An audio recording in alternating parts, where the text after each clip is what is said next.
Oh, that's a very good question. I think the most important thing is to have a broad perspective and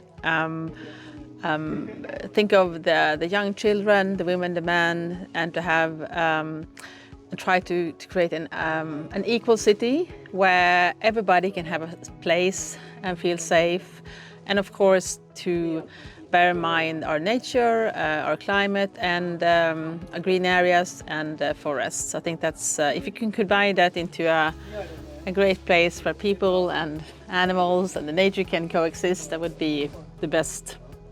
From my perspective, it would be a matter of organizations and the governance relations to it. And organizations is very much, how we have traditionally organized ourselves in the three typical levels: for a policy level, tactical level, and an operational level. And there's a need for some kind of an alignment between policies being set and what we're actually doing.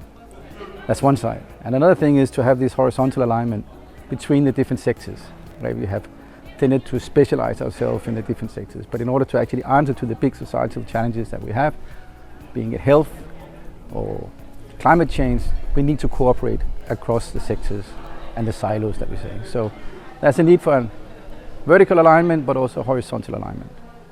To get the city right, there are the municipalities and the cities, they have many different objectives when it comes to forest and forest land and park forest around the urban areas. And there is a risk that there are, you're looking at each objective without trying to combine objectives and do compromises and also prioritize different objectives. That you in this area maybe we prioritize recreation, in this area we prioritize biological diversity. It's maybe not impossible to do it everywhere, to try to fulfill all the objectives at the same time. That was some important thing, I think.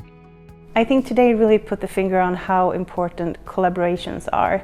To collaborate between academia, between businesses, municipalities and civil organizations in order to really obtain and reach the goal of climate neutral cities and sustainable cities. I think we need to work towards getting a more holistic perspective.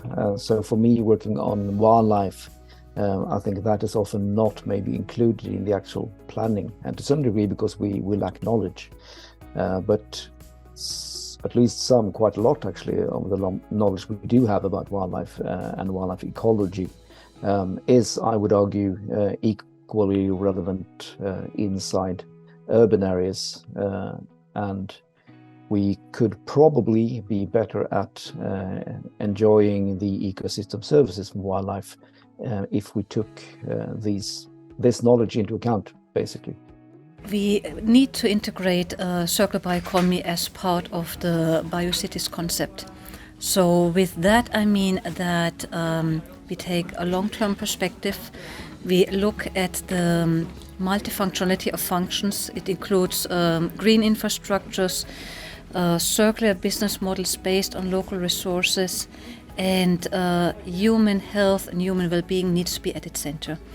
That also has got a broader implication on the time scales, like planning on sustainability, on circularity over longer terms for the city life, and better structural planning in horizontal orientation of functions, but also in the vertical functions of the cities.